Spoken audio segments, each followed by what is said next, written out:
Dubai की एक shopping mall से एक पाकिस्तानी फैमिली के ऊपर उस वक्त क़यामत गुजर गई जब उस फैमिली में वो फैमिली वहाँ शॉपिंग कर रही थी, आराम से खुश थी। इतने में उस खातून के शौहर लापता हो जाते। वो सोचती है शायद वॉशरूम गए हैं या शायद आगे पीछे गए।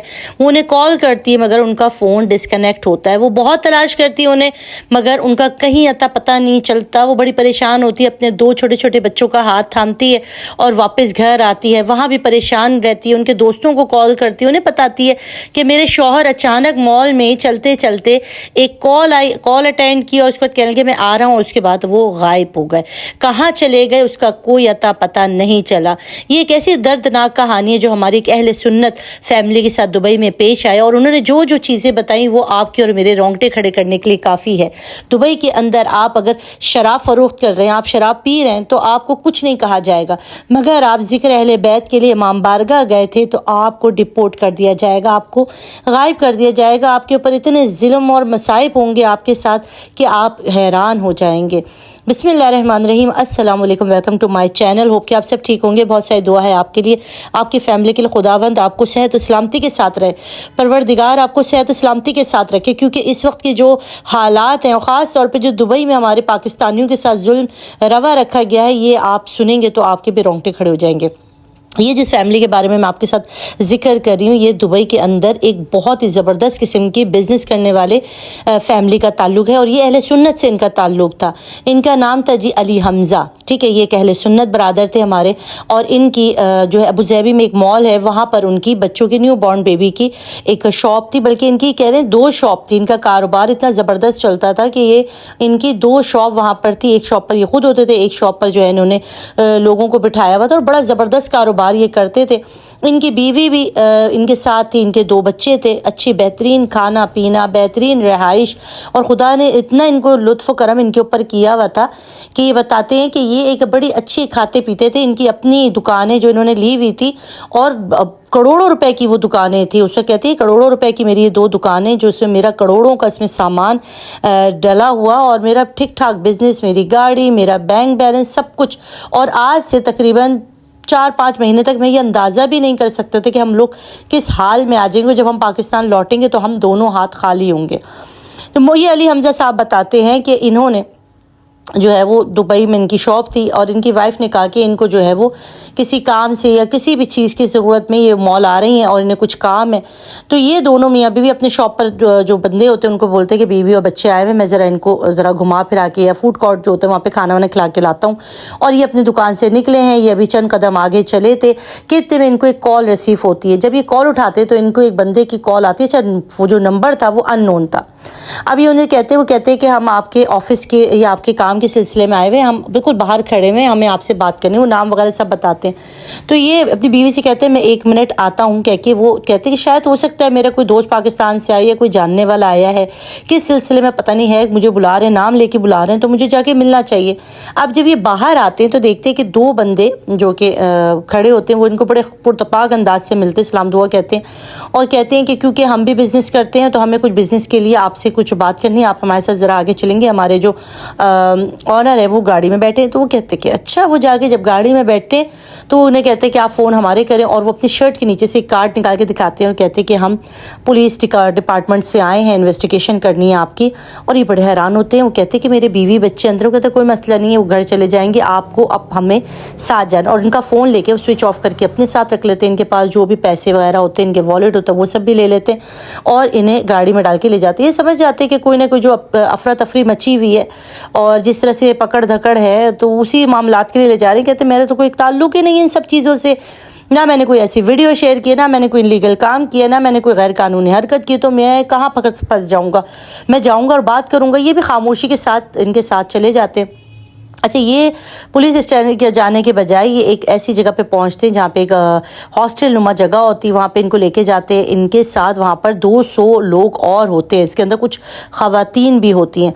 अब ये जब उनको देखते हो तो बड़े हैरान होते हैं, कहते हैं कि इतनी बड़ी तादाद। अब जब वहाँ पर एक बंदा और जिसको उस वक्त लाया गया था वो इससे सवाल पूछता है तो ये उनको मारते, मतलब इतने ज़ोर का चपेड़ उसके कहते चेहरे पे मारते कि बाकी तमाम लोगों की हिम्मत ही नहीं होती कि पूछे कि भाई हमें क्यों लाया गया, हमें कहाँ ले जा रहे हो। सब खामोश होते हैं। अच्छा, ये सारे उनको कहते हैं कि एक छोटी सी वैन और लाते, उसमें इनको ठूस के इनको الحبیب یا اس طرح کی کوئی جگہ تھی جو ان کا جیل ہے وہاں لے کر جایا جاتا ہے. وہاں جانے کے بعد ان کے تمام کپڑے جوتے وغیرہ جو ہے وہ چینج کرائے جاتے, ان کو جیل کے کپڑے دیے جاتے. اب یہ پریشان کہ انہوں نے آخر ایسا کیا کیا ہے, انہیں کس جرم کی سزا دی جا رہی ہے. انہیں بار بار پریشانی کہ میں بیوی بچے جو ہے وہ مال میں چھوڑ آیا ہوں, وہ جائیں گے ڈھونڈیں گے کہ میں گیا کدھر. اب یہ علی حمزہ اور ان کے ساتھ 200 لوگ ہوتے ہیں, ان سب کو جو ہے وہ 7 دن تک رکھا جاتا ہے. کوئی ٹارچر نہیں ہوتا, اچھا کھانا پینا دیا جاتا ہے, اچھے سے ان کو رکھا جاتا ہے. اور اس کے بعد ان کو بلایا جاتا ہے اور ان کے پاسپورٹ دیے جاتے ہیں اور ان کو کہا جاتا ہے کہ ہم آپ کو ڈپورٹ کریں. اب یہ پوچھتے کہ آخر ہمارا جرم کیا ہے, تو یہ بتاتے کہ آپ جو ہے وہ امام بارگاہ گئے تھے. اب اس کے ذہن میں آتا ہے میں کب امام بارگاہ گیا, میں تو اہل تشیع بھی نہیں ہوں. تو اسے یاد آتا ہے کہ 9 اور 10 محرم کو جس دن آسمان بھی گریا کرتا ہے, زمین بھی گریا کرتا ہے, جس دن نواسہ رسول کے جو ہے وہ ذبح کیا گیا مولا امام حسین کو, اس کی یاد میں ہر شیعہ, ہر سنی, ہر مسلمان کا دل غم سے پھٹتا ہے اور وہ امام بارگاہ کا رخ کرتا ہے کہ وہاں جا کے مجالس سنیں, ان کا ذکر کرے, ان کا ذکر میں یاد کرے. اور یہ کہتے ہیں کہ میں تو امام بارگاہ گیا تھا 9 اور 10 کے علاوہ تو میں کبھی زندگی میں کہیں مجلس امام بارگاہوں میں نہیں گیا. ہاں 9-10 کو میرے دوست جا رہے تھے تو میں بھی چلا گیا تھا. اس دن انہیں یاد آتے, اور ان کا جو کارڈ ہے اس کو اسکین کیا گیا تھا مجلس میں جاتے ہوئے. اس اسکین کے بعد ان کا ریکارڈ سامنے آیا, اس کے بعد ان کو گرفتار کیا گیا. یہ حیران ہو جاتے اور یہاں وہاں پہ جب پوچھتے لگتے تو وہ کھڑے ہو جاتے اور کہتے ہیں کہ ہم نہیں چاہتے کہ ہم تمہیں یہاں پر بہت زیادہ مصیبتوں میں ڈال دیں, اس سے بہتر ہے کہ ہم تمہارا قتل کر دیں, ہم تمہیں لمبی جیل میں ڈال دیں, اس سے بہتر ہے کہ تم چپ چاپ یہاں سے دبئی چھوڑ کر چلے جاؤ. ڈپورٹ کا پرنامہ ملتا ہے, 48 گھنٹے کا ٹائم ملتا ہے. یہ بیچارے, ان کی بیوی اس دوران میں آپ سوچ سکتے کہ ذہنی کوف سے گزری ہوں گی, ان کے بچوں پر کیا قیامت گزری ہوگی, جن کا کچھ پتہ ہی نہیں چل رہا تھا کہ ان کے شوہر کو زمین نگل گئی, آسمان نگل گئی, وہ بیچاری سرگردہ پھرتی رہی. 48 گھنٹے کا اس فیملی کو ٹائم دیا گیا, ان کے پاسپورٹ پر جو ہے وہ ڈپورٹ کہہ دیا گیا کہ آپ کو ڈپورٹ ہونا ہے, آپ کا جہاز تیار ہے, آپ کو نکل جانا ہے یہاں سے. اب یہ اپنی فیملی کو بتاتے, اپنے بیوی بچوں کو کہتے ہیں کہ اب میں کیا کروں, ہمیں یہاں سے نکال دیا گیا ہے. اچھا, ان کی بیوی اور بچے بھی گئے تھے مجلس میں, جیسے پوری فیملی کو ڈپورٹ کیا جاتا ہے. اب یہ بیچارے کہتے ہیں کہ میں نے وہاں پر جا کر ان کے جو بھی سفارتی جو تھے اپنے, ان کو جا کے کہا میرے یہاں پر دکان ہے, میرے یہاں پہ کاروبار ہے, مجھے اتنا ٹائم دے کہ میں اس کو سیل آؤٹ کر سکوں یا میں اس کاروبار کو بیچ کے اپنا پیسہ پاکستان لے کر آؤں, تو میں یہ سب چیزیں کیسے چھوڑ کر جاؤں. میرے سارے پیپر, میرا سامان, سب کچھ میرے نام پر ہوا, میں اتنے کروڑوں اپنی زندگی بھر کی جمع پونجی یہاں لگائی ہوئی ہے, میرا بزنس ہے یہاں پر, یہ سب میں وائنڈ اپ کر کے کیسے جا سکتا ہوں چھوڑ کر. تو اس کے جواب میں جو ان کو جواب دیا گیا, انہیں کہا گیا کہ اگر زیادہ کیا تو ہم آپ کو زندگی بھر کے لیے عمر قید کر دوں گے, کیونکہ آپ ہمارے حکومتی معاملات میں دخل دے رہے ہیں. یہ شرم کا مقام ہے یو اے ای کی حکومت کے لیے کہ وہ کہتے ہیں کہ یہاں پر شراب کے اور کلب کے سب کچھ کھلے ہیں, اس کو کوئی کچھ نہیں کہتا, مگر اگر آپ نے اہل بیت علیہ السلام کی مجلس میں جا کر اگر 2 لفظ سنے اور 2 آنسو بہائے تو یہ آپ کے لیے ایسا جرم ہے کہ آپ کو ملک بدر کر دیا جائے گا, آپ کا سارا کچھ جو ہے برباد ہو جائے گا. یہ بتاتے کہ میں نے اس 48 گھنٹے میں اپنے برابر میں جو دکاندار تھے, جو پاکستانی کوئی بھی لوگ تھے, ان سے بات کی کہ میری یہ دکان ہے, یہ میں آپ کے نام کر رہا ہوں یا کچھ بھی کر رہا ہوں, میں کسی طریقے سے ایسا کریں کہ بیچ کے مجھے کاروبار کا کچھ پیسہ پاکستان مل سکے.